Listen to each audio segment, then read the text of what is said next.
Hi folks, hope you're okay today. It's interesting to note that atheists are trying to get out of this argument that something can't come from nothing. I've tried to come up with some pretty nifty reasoning. Lawrence Krauss is a very well educated and intelligent man. There is no doubt his prowess in the area of science, says Matt Slick, exceeds my own by extremely wide margin, and I'll be the first to admit that physics is certainly not my area of expertise. But I have a bone to pick with Dr. Krauss about his latest book, Universe from Nothing, which has the subtitle, Why There Is Something Rather Than Nothing.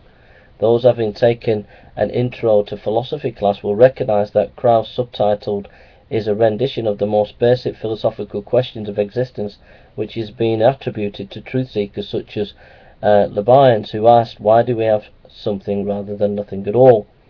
You would think that by the title Krauss' book he answers the question that Leibniz posed, but he doesn't. Instead he redefines what nothing is.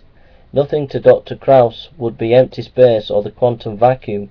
Neil deGrasse Tyson, who is an astrophysicist at the American Museum of Natural History, says in his brief view of the book, nothing is not nothing, nothing is something.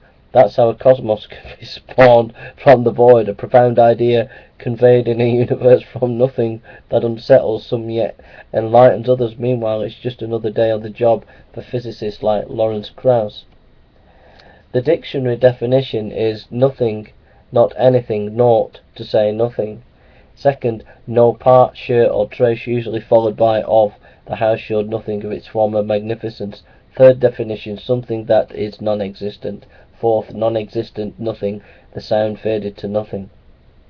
But I think the best definition of nothing is Aristotle's nothing is what rocks dream about. Why does Krauss attempt to define nothing? Because Krauss is an atheist, and fairly acerbic one at that, and he not only doesn't believe in God, he doesn't like God. Here is the problem Krauss faces. If nothing is really nothing, and we have something, the universe, from a real nothing, then it points to the universe having a beginning. As Stephen Hawking has observed, many people do not like the idea that time has a beginning, probably because it smacks of divine intervention.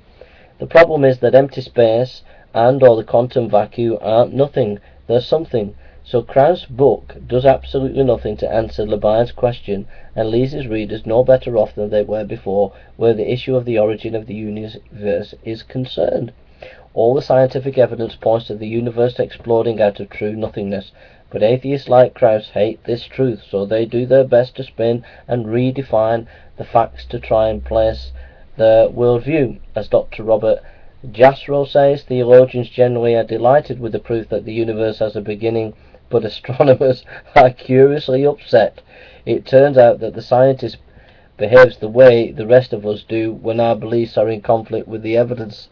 Yes, Dr. Krauss is very well educated, an intelligent man, but he doesn't know anything about nothing. So what do you think, atheist? How are you going to spin now about this word nothing? What are you going to spin next? We'd love to know. Okay, thanks for listening. Please let us know what you think about this little snippet of an article. Thank you.